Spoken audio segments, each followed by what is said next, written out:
The NFL Week 9 wraps up with the Patriots edging out the Jets. Drew Brees and the Saints crush Tampa Tom, and the playoff picture starts to take shape, both in the NFL and through fantasy, plus the NFL news and more in 20 seconds.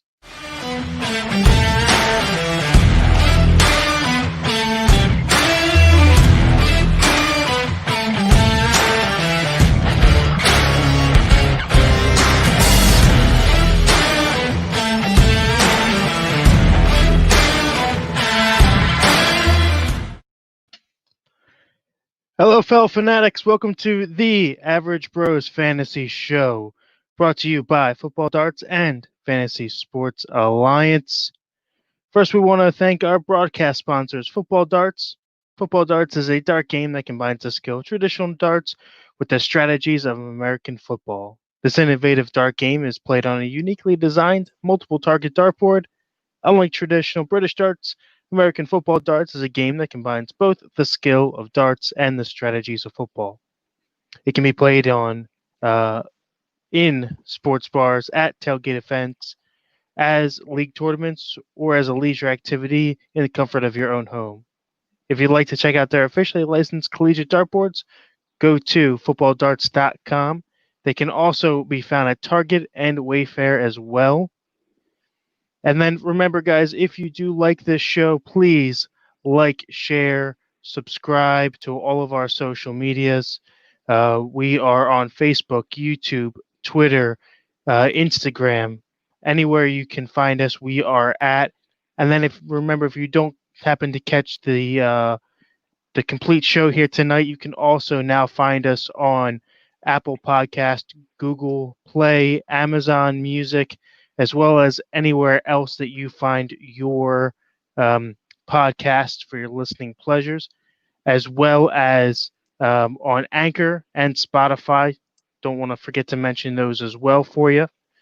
And speaking of Anchor and on Spotify, make sure you go out and take a listen to our friends over at the Empty Wagon, Josh, Brad, and Eric, where they dive into a whole bunch of the NFL news, both previews and wrap ups of the NFL weeks with a whole bunch of comedy.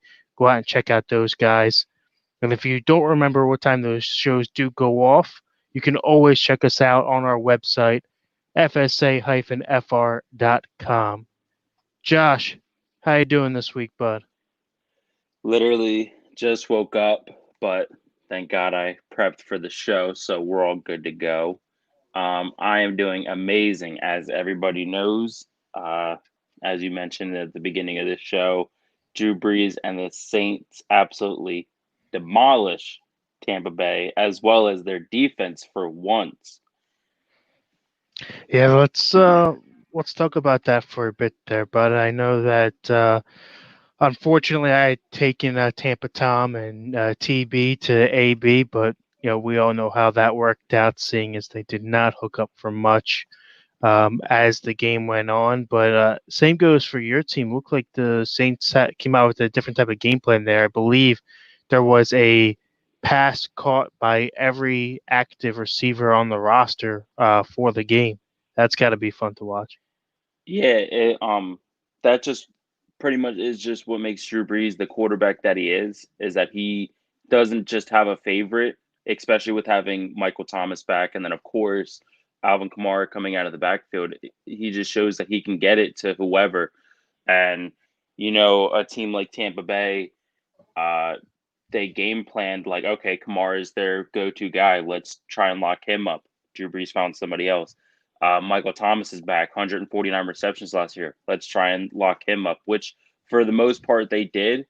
But like I said, Drew Brees finding so many other options in the passing game. Um, I really was excited to see the score, being as I unfortunately couldn't watch the game. Do you think that a second win now no, over Tampa locks it up division wise for the Saints? I wouldn't completely count out Tampa Bay. Um, I will be a humble person and say that. Uh, it just seems like New Orleans. How do I say it? New Orleans plans well for Tampa Bay.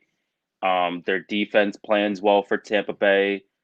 Tom Brady throwing 3 interceptions for the first time in his career since I think not the first time in his career. It's been a while though. I think last time he did it was like back in 2011. Yeah, it's And been some time. even at the beginning of the season when they first played them, I know it was Tom Brady's first game with Tampa Bay, and even then he threw 2 interceptions. Yeah.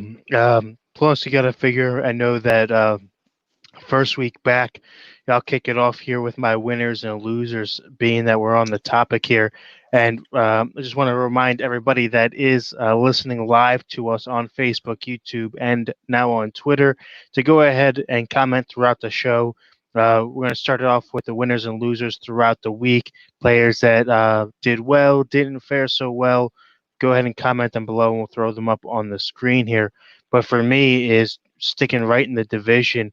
Uh, kind of on both sides of the fence here. Winner for this week specifically, Christian McCaffrey making his comeback since week 2. Um, had been out for a while there, putting up 36.6 points through MFL and FSA scoring standards here. Having himself a day, putting Mike Davis back on the bench pretty much. As far as taking back his workload, but in doing so, hurt his shoulder. I believe he is day to day. I know we'll get into that in a little bit when we go into the fantasy news. But what are your thoughts on the Panthers altogether coming out of that division? Um, I mean, the Panthers, they're still in the running for it. I won't take any credit away from Teddy Bridgewater. I know what he is able to do.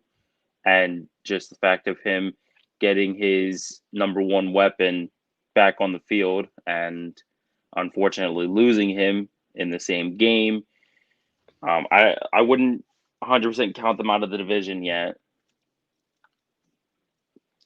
And who do you got this week for yourself as a winner? So I'm going to follow you with the same position. I'm going to go with our overall throughout the whole year top scorer. I'm going to go with Dalvin Cook, 43.2 points, 206 yards, 2 touchdowns, and 46 receiving yards. To see somebody who can do that, put that kind of output 2 weeks in a row is absolutely amazing. And like I said last week, with him just coming out of being injured, it's incredible. Yeah, if you take a look at it here throughout FSA and using MFL scoring here, the top the top 5 players overall fantasy score wise are all quarterbacks. Looking down the list, it is Mahomes, Murray, Wilson, Josh Allen, Aaron Rodgers. Then the first non quarterback is Dalvin Cook with 221 points on the year so far, followed by um, your Saint there, Alvin Kamara being the second running back, second non quarterback on the list. So, yeah, definitely having himself a week, second week in a row being the highest fantasy scorer, not that was not a quarterback in a row. Do you think he can continue that streak? Um, once we get to our top dog section, um, you will see that I have high hopes for him to continue that kind of output. Okay, a little foreshadowing there.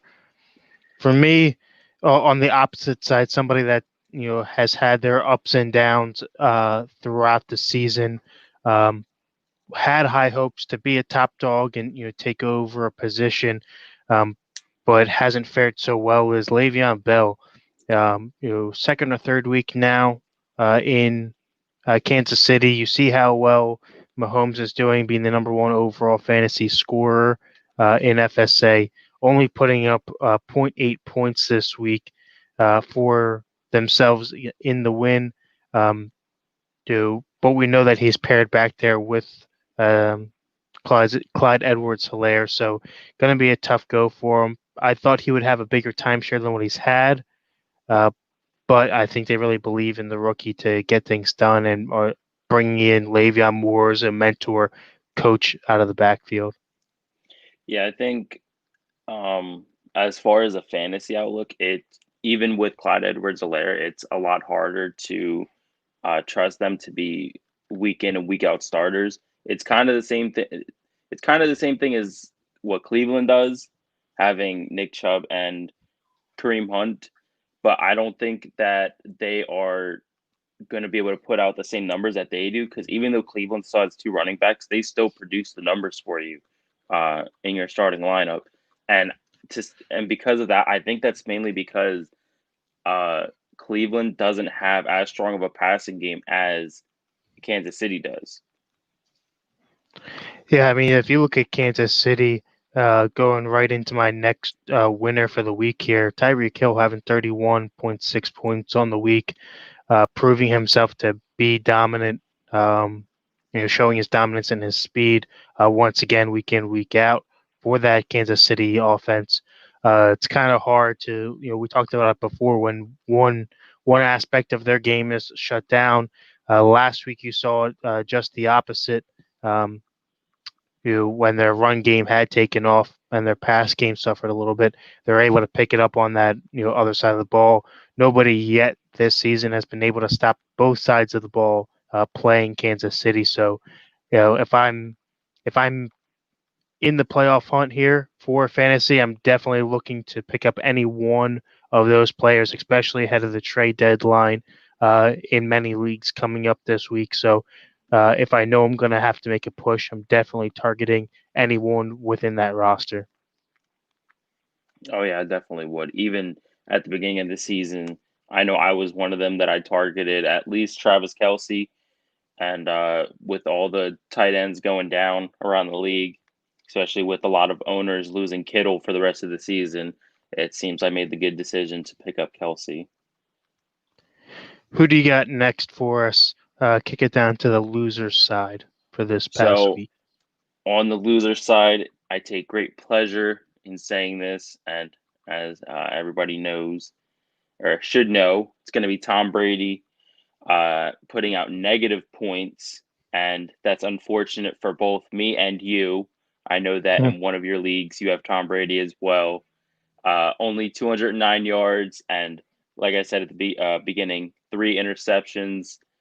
It's very unusual to see a player of his caliber throw three interceptions to a lackluster defense. We know that New Orleans isn't known for their secondary, but like I said, they seem to have found his number. And with him throwing three interceptions now and two interceptions at the beginning of the season, it seems like New Orleans is just Brady's kryptonite being in this league or in this division, I mean. Yeah, I mean, this one touched a personal note all the way around this week. Obviously, having um, being fond of Brady myself as a Patriots fan, hurt a little bit to see him suffer as much as he has against the Saints, and something that we definitely pointed out last week. And if you didn't get a chance to listen to us live, uh, we do have last week's episode posted anywhere you can find your your podcasts. We are on um, Spotify, Anchor, Amazon, Apple, anywhere you go to listen, check us out. Recap last week to find out what we're talking about here. But taking a look at the game, you you look at what we had pointed out last week was that we know that defense is suspect. We know that they get beat over top a lot. And they have been in really big battles this year, high scoring games, and the only reason why they've snuck out as many they have both this season and last season was because of that high powered offense that kept them in things, not because of the defense shutting anything down by all means. So very surprised at Brady's play this week. And as you mentioned, it did kind of hurt me within FSA in redraft. Only ended up winning by less than a point total to end my losing skid because of Brady. Um, I at one point had a 20-point lead. I had both Brady and AB going into Sunday night's game, and the Nihilist had Breeze and Michael Thomas going. So took it down to the wire on top of everything. Well, yeah, I know Michael Thomas. It was only his his first week back, and they even said that they were going to limit him to how many snaps he took. So I know he didn't put out the numbers that he usually does, and it just makes me really happy to see that they won because so many people doubted them this week. We have Damien chiming in here with us saying Tom Brady was too worried about getting AB involved. He is already a distraction and hasn't even done anything yet. I don't necessarily know if that's the case, Damien. I think that it's the common case of I don't want to use the word super team, but there's so many options there. You had all three of your top receivers active. Godwin, Evans, and AB now, all in the lineup. You had Rojo and Fournette active. So there's a lot of things to pass the ball around in, and what the Saints do, they kind of just played a very high speed blanket effect, a lot of press up front, then drop back to kind of confuse your I don't want to say younger receivers, but your receivers that don't have a true connection to your quarterback yet to develop the timing to make those plays where we're not even going to look at where the defense is at. We're just going to let the ball go and know that it's going to get there on time. They don't really have that down yet, like Brady had in New England because of the injuries here this season in Tampa Bay. It seems like every week one of those receivers is out of the game, so they haven't really built that type of connectivity there yet. Um, but on to our next winner for yourself. Who you got? So my next winner is going to be. I know Damien's going to be happy about this one. It's going to be Devonta Adams scoring 31.3 points, 10 receptions, 173 yards, and one touchdown. I think that it's just the only target for Rodgers. I know Rodgers had another touchdown to uh, what's his name? I'm blanking on his name. It's like Scantling something. Uh, Valdez Scantling. yeah, Marquez Valdez Scanling, Yeah, MVC or he had the MVS one. rather. He had the deep ball to him, but for the most part, his favorite target all night was just Devonta Adams, and it's pretty much just because whenever Rodgers throws the ball to him, Adams catches it. There was a couple times where he would try to involve other receivers in the passing game, and he would dump a short pass off to him, and they would just drop it. And when you're working with somebody like Aaron Rodgers, you just can't do that. Yeah, Devonta Adams is the third highest scoring receiver so far this season throughout FSA, only trailing Tyreek Hill and DK Metcalf. Looks like he's only behind DK by 2 points and out of the lead by 9 points. So not really far outside of being the number one receiver. And especially when you're the only target, you got to give him props for catching everything that goes in his direction. And as Damien chimes back in with us, being a cheesehead himself, saying, of course, Adams can't be stopped. You know what the Packers are going to do, and it's close to impossible to stop. Yeah, I mean that whenever you have a type of player that has that type of connection, we talked about it with Brady and what he did in New England, and now having lack thereof within Tampa, you know where the ball is going to go almost every play, but both of the receiver and quarterback are at the top of their game and the best at what they do in the league. It is really hard to stop, regardless. I mean, you could literally tell the defense, "Hey, this is what I'm going to do," and then still pull it off every single play. You know, you're very familiar with this, seeing Michael Thomas last season hooking up with Breeze and breaking the receptions record. I mean, the only way you do that is to have a down pat connection and know what the other one is thinking at all times on the field. And as Damien reminds us, he does say Adams also missed 2 games. So missed Yeah, 2 games and still less than 10 points out of being the top fantasy receiver thus far this season.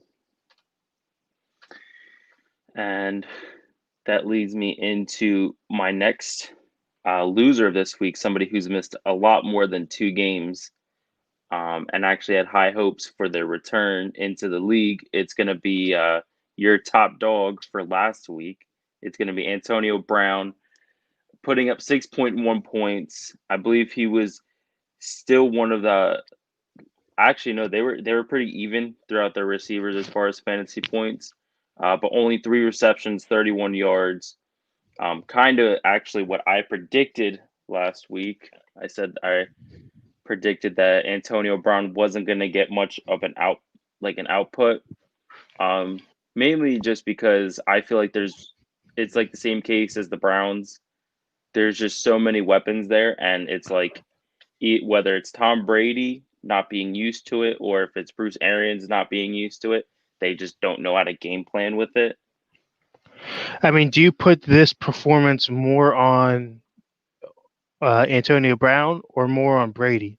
I mean, throwing 3 interceptions and ending drives short certainly doesn't help your receivers out fantasy wise. Um, when it comes to 3 interceptions, like I said, I didn't really get to watch the game.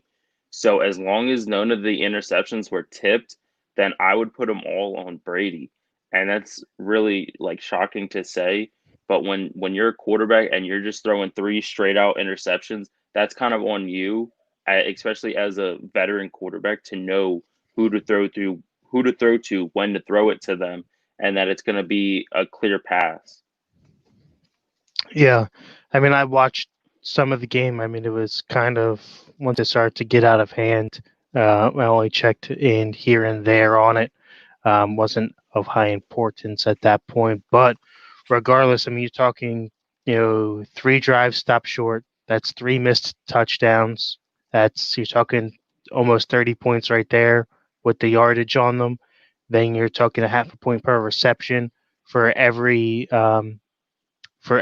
reception going there forward to get to that touchdown. So that's a lot of missed opportunity fantasy wise for his receivers that most people would have expected to seen and had on the field regardless of the overall score. And uh, Damien comes back and says Brady was looking a lot like Winston out there. Yeah, 30 for 30. I think that he looked worse than that, honestly, in this game. Worst game of his career, I believe, anyway. Um, but somebody that had a bounce back game in my eyes, somebody that stepped up to the plate was Josh Allen, having 35.5 points. Proving to be a mainstay as far as fantasy goes and throughout the league as a young and up and coming quarterback, and pushing himself into the top 5 overall within the league. Had a couple of down weeks. I know that he fell from grace with our head honcho Brian, not wanting to start or play him and pick him in any type of um, outright contest, but showing that he definitely deserves to be up there as far as the rankings go. Currently sitting number 4 overall on the quarterback list, and I believe that's fourth overall in general as well as far as total fantasy points go. So, bringing it back to the top here for himself. Well, even still at the beginning of the season, I thought that Josh Allen was one of the top quarterbacks in my eyes, and that's also because I'm a person who believes in the dual threat of being a quarterback. That's why I like your Kyler Murray's, I like your Lamar Jacksons, your Patrick Mahomes, and your Josh Allen's, where you can trust them to throw the ball accurately, and then also if there's nobody to throw it to, they can pick up a first down or pick up a couple extra yards, maybe even a touchdown with their legs. Yeah, I'm going to turn Damien's next question or next comment here into a question. He says Josh Allen pushes his hat back in the MVP race. Who do you think is the front runner right now for MVP? And do you see Josh Allen in that conversation? I don't see anybody in that conversation. We all know it's Drew Brees. Nothing else needs to be said. I doubt that very highly. Yeah, yeah, I think for myself, Patrick Mahomes has got to be up there. I think Kyler Murray is up there, but being in a smaller market, not a lot of people have the respect there yet for him. When you talk about the other names in the race, your Aaron Rodgers, your Josh Allen's, your Dalvin Cooks, even if you want to throw a running back in the name. I know it's been a quarterback's award for the last few years, but I think if Josh Allen finishes the year out strong, definitely showing that he can do it both with his legs and arm with a tremendous deep ball that he can certainly edge it out, especially if the Seahawks continue their slide um, from this past week. Yeah, I think for me, honestly, it comes down to Josh Allen, Aaron Rodgers, or Russell Wilson.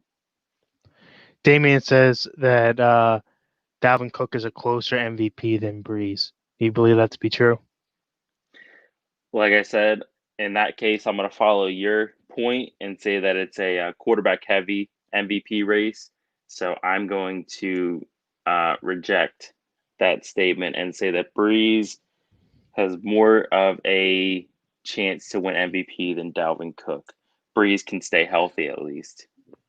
I mean, if you put it this way, last season you saw Christian McCaffrey have over 1,000 yards rushing and 1,000 yards receiving, and still did not have his name thrown out there with the likes of your Lamars and Mahomes and the quarterbacks amongst the league. For him to not win and have that type of career season is beyond me. I mean, that was my MVP right there for going into last season or to last season's vote. But what do I know?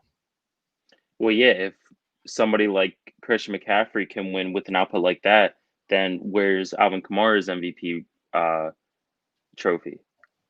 Because he Right. does just as well in those stats. All right, I'm going to wrap it up here with my final loser.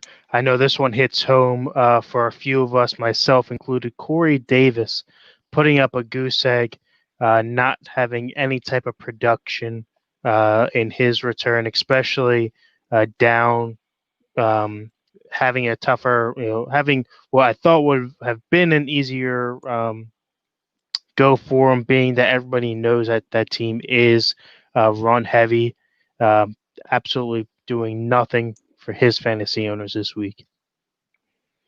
Yeah, we all know that Tennessee is a very run heavy team. They have the option to pass it with AJ Brown, but I know over the past couple of weeks they've been on somewhat of a decline.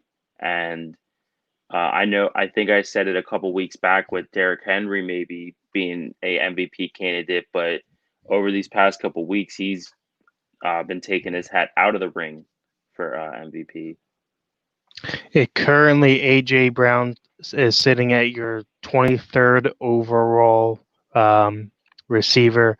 I believe he did miss some time. He missed two Mm-hmm. weeks, weeks 2 and 3. So hurts himself a little bit, but just as Damien mentioned earlier, Devonta Adams missed that the same 2 weeks, 3 and 4, and he's right up there with the top players among throughout the league.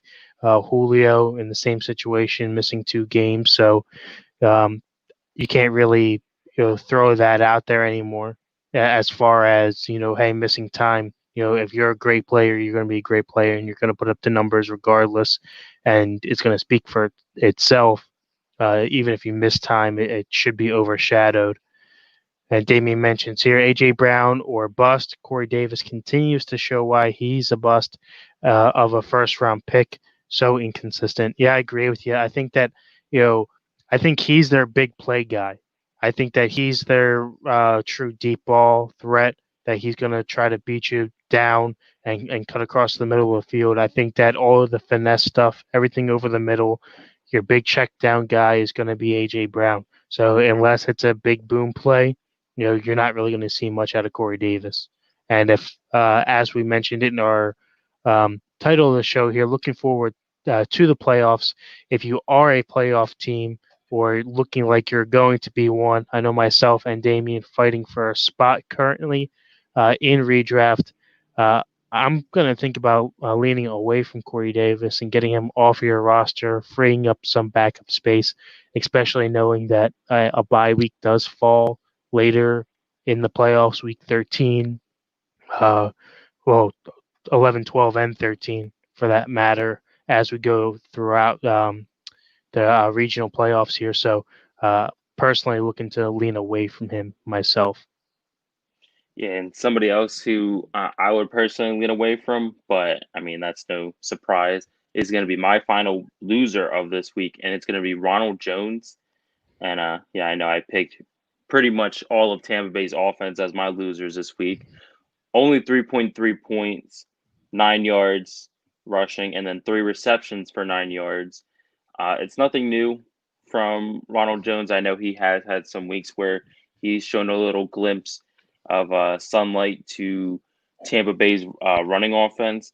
But when you see your quarterback having such a harsh week as far as throwing the ball, the next best thing they need is they need somebody to step up in their running game and to take a little bit of the pressure off their quarterback. And it just seems like neither Ronald Jones, Leonard Fournette, Keyshawn Vaughn, none of them are able to do it at all. I mean, the my biggest issue with that is, once you go down in a game, it's typically rule of thumb to abandon the run game. I mean, if you're trying to get fast points, it's not done on the ground. It's typically done in the air, which that's why I agree with you as far as your loser being Brady. I know Ronald Jones, having him on my team personally, I did not start him, thank God.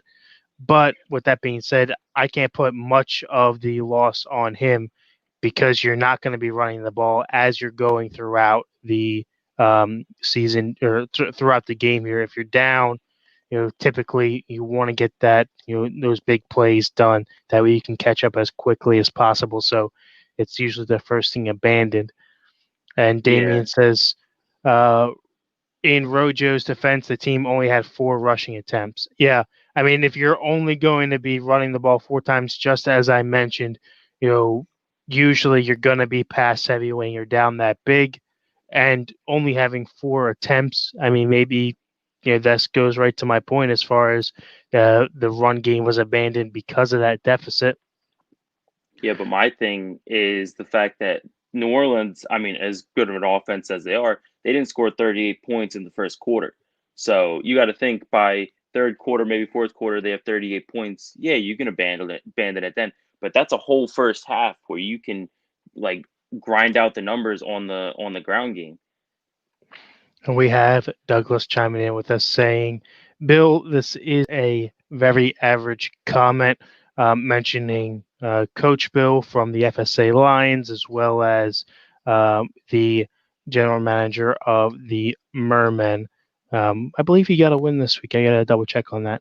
Somebody that adds to my all play record. So, Bill, if you're out there listening, let us know how you did this week, bud.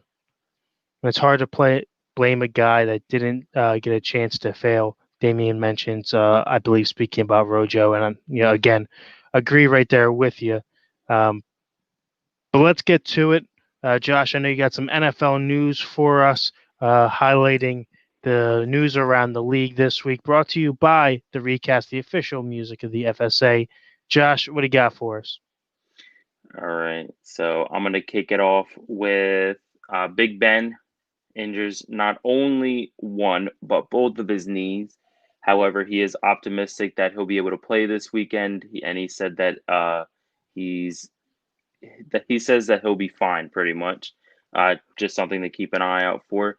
David Montgomery, David Montgomery is in concussion protocol. I don't really know how long they are in concussion protocol for. Jack Doyle as well is in concussion protocol, but he is likely to play Thursday night. Josh Lambo, the kicker for the Jaguars, goes on IR, and I believe that means that he is out for the season. Because I believe if I read it correctly, you're only allowed to come back from the IR once in a season or however long. Nick Chubb is designated to return this week. It hasn't been 100% said yet. And then, as we mentioned earlier in the show, CMC is day to day after injuring his shoulder. Kyle Allen is out for the season. and he's going to need surgery on his dislocated ankle. And finishing it off with Myles Gaskin goes on IR with a MCL injury. And also, we all know Fitzmagic solidifies his spot in the Hall of Fame for wearing booty shorts to practice. Yeah, this was definitely a big week as far as those minor midseason injuries go. As you see, I know that Big Ben played throughout his. I believe he was your top dog for last week. That he Played was. the whole game, but definitely looked shaken up. Still had a decent week as far as being banged up, having 31.54 points. Um, but yeah, gotta feel like it's coming to the end of the road here for him. I know that he's threatened retirement a few times now. I think that you're going to start to see it soon, if not this season, next season. But obviously, the Steelers having the type of year that they are now, it might be kind of hard to hang it up, being the last undefeated team left here. And speaking of teams that are not undefeated, Bill lets us know that he did get beat this week in redraft. Let me down there, Bill. I needed that quality win, bud. Yeah, I know. As far as Ben Roethlisberger, I know it is, like you said, it is hard to hang up your hat on the season that they're having. However far they decide to go, they could lose out the rest of the season. They could continue to go and actually make a push for the Super Bowl. But you can either go out like Peyton Manning did, or you can try and come back for another season. I know it's a hard decision to make. We got Douglas chiming back in here saying, "Where is Brian?" Brian has a night off. He will be back here with us tomorrow on the flagship show, the Fanatically Real broadcast with myself and Brian, as always, at 8:30. So check him out tomorrow.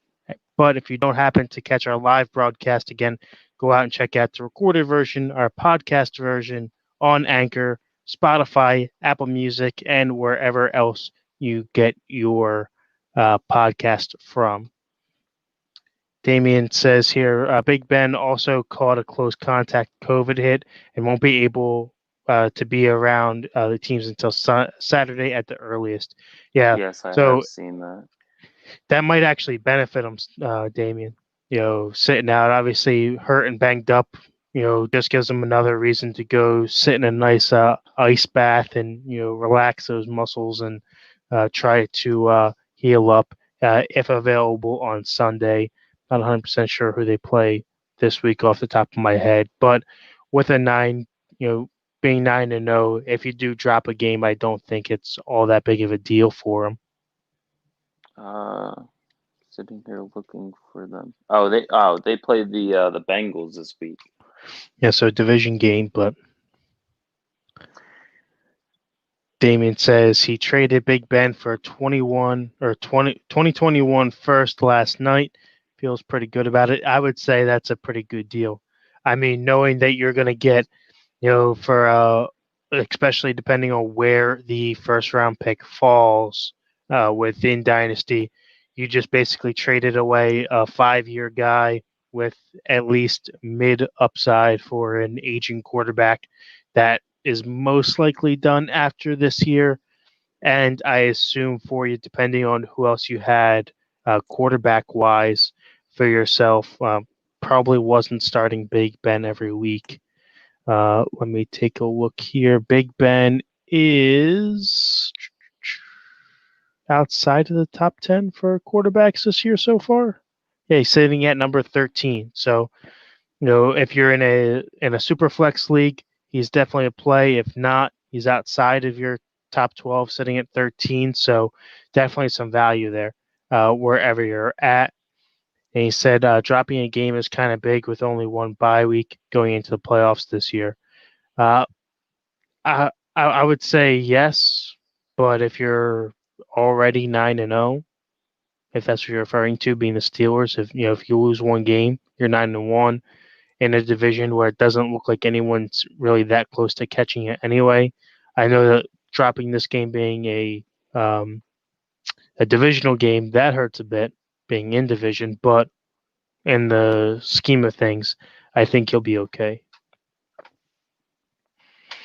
But with Big Ben out, Josh, this brings up to our odd man out segment for everybody listening and watching. This is where we go throughout the league and we say who we believe is going to be somebody that you should sit this week and put them on the bench, somebody that you should start in their place, and somebody that you should pick up to fill those pick up off the waiver wire to fill the spots like Big Ben may cause for yourself, either because of injury or because of the bye weeks as they continue to roll on here.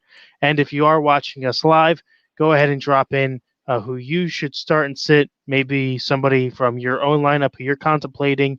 If there's a toss up there, drop them in there. We will give you our average thoughts on the topic. Josh, who you got for us? All right. So the first one, we've been talking about them all show, and I'm going to continue the trend here. I'm going to say to sit Antonio Brown this week. I know he had high hopes to return, but we all know it's the same case as the Browns, as the Chiefs, where they have so many weapons there. It's hard to get him the ball as much as a fantasy owner would like. And on the flip side of it, I'm going to say to start Darnell Mooney. I know this is kind of an out there name, but it's I believe he's actually like the second or third receiver for Chicago. But last week he had the most targets for the team. He had 11 targets. Minnesota has the third worst ranked passing defense, allowing 287 yards a game. And also to mention that he can put up the numbers compared to or being up against teams not known for their passing defense. He did put up 16.9 points against New Orleans 2 weeks ago. And I think that he would be a good fill-in if you were to have a maybe Tyreek Hill or any other top receiver on a bye week this week. As we go throughout the theme of the show here, Josh, do you think that Darnell Mooney is a guy to keep on your roster as you head into the playoffs in fantasy, or is this purely a spot play trying to fill a gap either caused by injury or by buys? So, like I said, it all kind of depends on how Chicago's schedule fares for the rest of the season. Like I said, he can put up the numbers against teams not known for their secondary. But as far as when you're against teams that do like they are known for their defense, he puts up 10 points if you're lucky. But I would say that just for this week, he's a fill-in kind of guy. Like I said, if you have a Tyreek Hill or any other starting receiver, maybe Amari Cooper, Julio, you would get him to kind of fill in their place. Yeah. Damien chimes in here and says that this feels very Traquan Smith-like. I mean, you Taking can a say third guy as your starter there. you can say it is, but like I said, I have the words to back it up this time. Like I said, Minnesota third ranked or the third worst passing defense, and against New Orleans, he did put up shy of 17 points. So when it comes to smaller defenses, he can put up the numbers. And like I said, he does get the looks of a starter, having 11 targets last week. So he does get the looks from Nick Foles. I wouldn't mind the mad scientist too much there. He's just trying to poke holes in anything that he can. But for me, myself this week, I'm going to look more at a flex spot. As we continue throughout the season here, most of your top spots are pretty much covered. I'm going to look at, in this spot, somebody that's edging on the fence either way. I'm looking at sitting DJ Moore this week. Had a good game a couple weeks ago, but kind of faltering as that offense only uses them sparingly. And in the place out of the flex spot, I'm going to look to start Nick Chubb. I know he's missed a few weeks coming off of the IR, and having Kareem Hunt there as well. I know that there might be some rust to knock off. There might be a snap count involved. So if you do have to fill a flex spot because of the injuries throughout the week or because of a bye, I would definitely look to start Chubb, but I wouldn't necessarily look for him to get right back to his 20 plus point games as you saw pre-injury. Yeah, I completely agree with you. And I'll even go out on a limb and I'll say that Nick Chubb comes back, picks up where he left off, and shows a little bit like a hint of a Dalvin Cook in there, where he comes back from injury and just, like I said, picks up where he left off. Not going to put out the numbers that Dalvin Cook has put out, being as Dalvin Cook is their like number one, their main guy in Minnesota, being as Cleveland has Kareem Hunt as well. But I mean, we all know that with both Kareem Hunt and Nick Chubb in Cleveland, they were both still able to put out the numbers on a fantasy roster.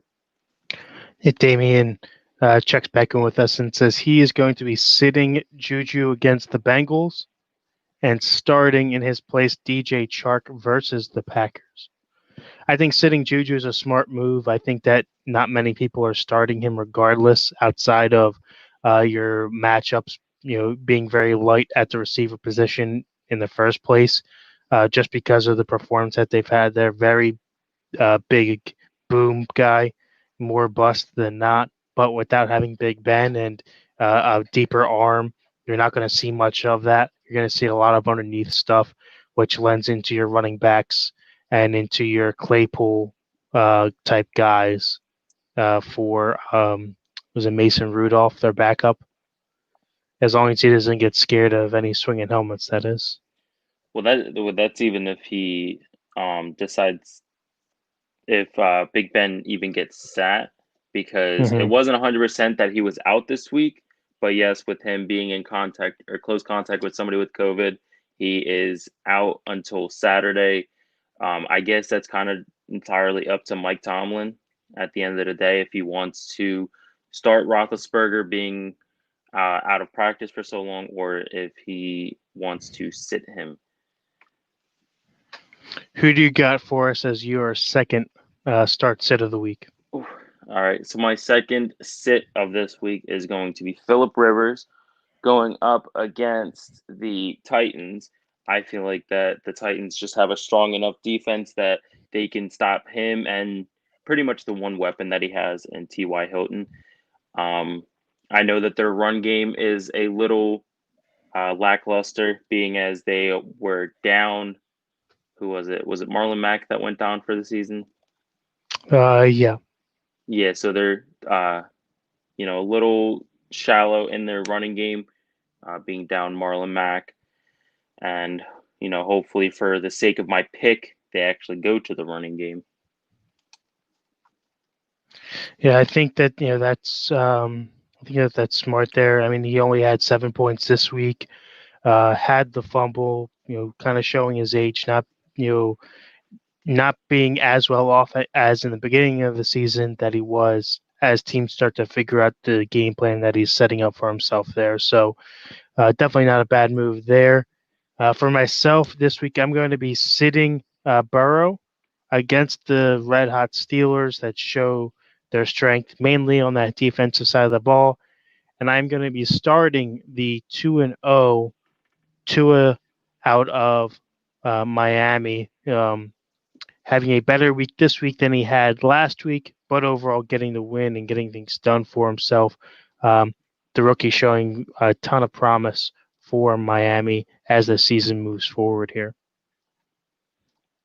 Yeah, I think I actually completely agree with you that Tua really showed that he was worth the draft pick for Miami. And on the flip side, I mean, Joe Burrow, he has been a strong candidate as far as rookie quarterbacks, but going up against an 8-0 team, um, where the Steelers are known to have a decent defense at least. I actually completely agree with you on that pick. And then who's your waiver wire ad for us this week? Who is somebody that you're going to be looking to add as the season goes on here? So I'm going to say to pick up Alex Smith, our comeback player of the century. I know that he's been a little shady as the weeks went on, but that's also because they were flip flopping between him and Kyle Allen. But like I said earlier, with Kyle Allen being out for the rest of the season, um, and as the weeks progress, I think that Alex Smith gets more familiar with the game plan, gets more comfortable being that starting quarterback, being a safe starter, and with the division still pretty much anyone's division there. Maybe not so much Giants, but with the division still up for grabs, I think that Alex Smith comes through and shows a little bit of the Kansas City Alex Smith, a little bit of the San Francisco Alex Smith, and he actually could have the opportunity to take over that division. Yeah, I got to semi apologize to Bill as I had just traded him earlier in the week. Kyle Allen goes out and gets hurt this week, and does nothing for him, only solidifying my side of the trade there, getting Tannehill onto my team, making a playoff push for myself, trying to set myself up there.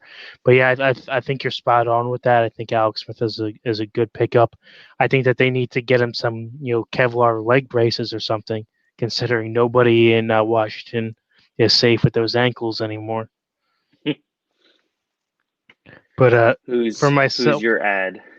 Yeah, for myself, I'm going to be looking to add DJ Dallas, the running back out of Seattle, having himself an okay game, showing that he is a decent play. If you've got a player on bye, or you have somebody like CMC without Mike Davis, so you have to fill a hole again because of an injury. Um, both Chris Carson and Carlos Hyde still hurt, I believe, or Mm-hmm. shades of injuries as the weeks go on here. But DJ Dallas, a solid start if you need the quick points. I believe had 15 this past week, so not too high up, not in your top 10 of running backs, but a nice flex play if need be. Yeah, he had 12.4 points against Buffalo, and actually the prior week again against San Francisco had 22 points. Yeah. So definitely a decent pickup this week if you need a fill. But that brings us up to our top dog segment of the show, brought to you by Nature Coast Tailgating, our World Championship sponsors. Just for a reminder for everybody at home, what we do here in this segment is we're going to predict or project the top scorer in two categories, both a quarterback apiece and picking a flex position, either a running back, receiver, or tight end as the weeks go on, or as the week continues here. And each week we're going to compare and go head to head against each other. My two picks versus my average bros, Josh. So far, we are sitting at 9-6 as I continue to stretch my lead out over Josh, having picked for the first time this season the top dog, Kyler Murray at quarterback, having 45.92 points throughout FSA, and then Dalvin Cook doing it out of the flex position, having 43.2 points the second week in a row, as we mentioned earlier in the show, for himself being the top dog there.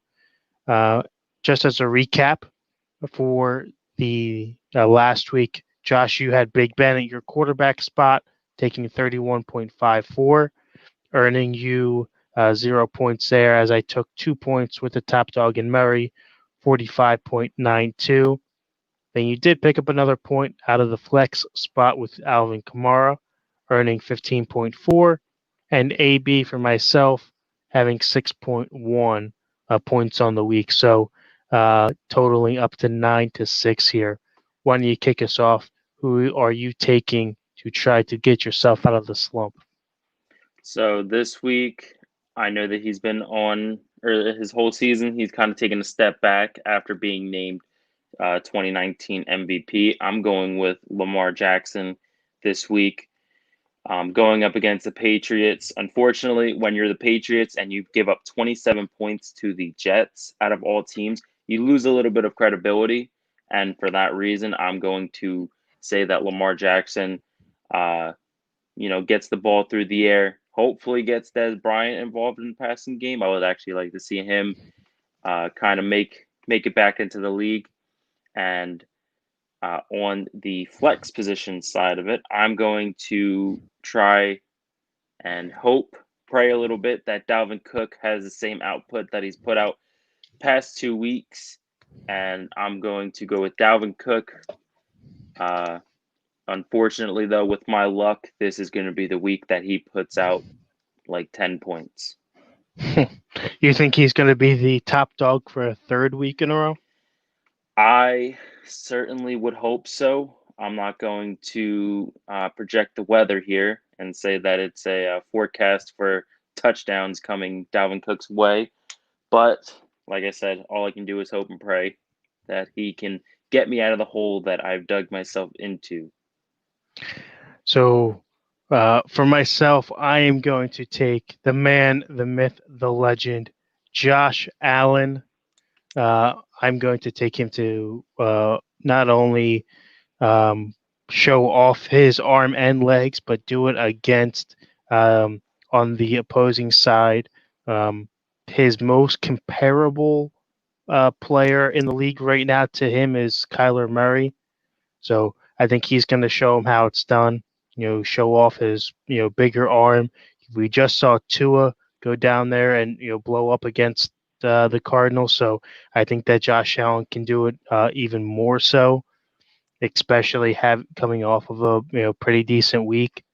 And then on the opposite side, out of the flex spot, I have last year's reception leader uh, and breaking the record overall, Michael Thomas. His second week back, I think that that connection starts to build there. And let's not forget, the Saints are playing the 49ers. And if you take a trip down memory lane and you look at last season's game, it was an absolute shootout. I believe over 40 points apiece. Michael Thomas having himself a day. Then you look at the state of the 49ers having a decimated defense with everybody either out due to injury or COVID or, they got stuck on a plane someplace. I don't know. They're just not there. I take Michael Thomas to absolutely have himself a game. Yeah, I completely agree with you on that one. I know, like you said before, last season there was, I believe, over 90 points scored in that whole game between New Orleans and San Francisco. However, I don't think it's going to be the same outlook. I know New Orleans can possibly put up that amount of points, but in San Francisco's case, I just don't think they have anybody there that could get close to that amount of points on their side of the ball. I do agree with you that their defense is more than injured. I think some of them are just deciding to call out sick for the sake of not being embarrassed on television.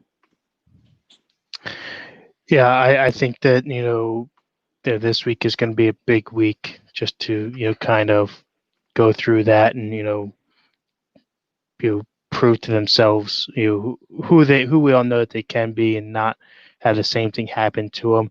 Damien chimes in with us again and says he has Jared Goff as his QB, top dog. I know that earlier we kind of skipped over. My bad on that part. Josh is starting Goff this week over Philip Rivers. That is his start of the week. So I know Josh will agree with you there for Goff to have a good game.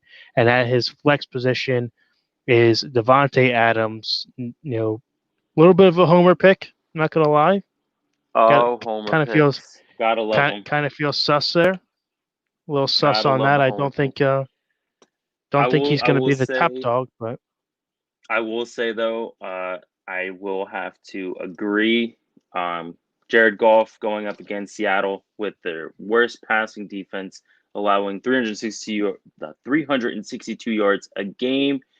And he is fresh off a bye week, so I know he is more than 100% ready to go. And I will even agree with Devonta Adams. They were going up against a 1-7 Jaguars team. And I know that Aaron Rodgers is looking to continue where they left off last week, especially having the extended week playing on Thursday night Who's last week. who's the Jags quarterback going into this week? Is Minshew back for them? I haven't 100% seen if Minshew is back, but I do know I that forget why he was out. I believe it was something with his hand. I have it somewhere, but um, I know they aren't scared to go to their backup because I do believe he had himself a game.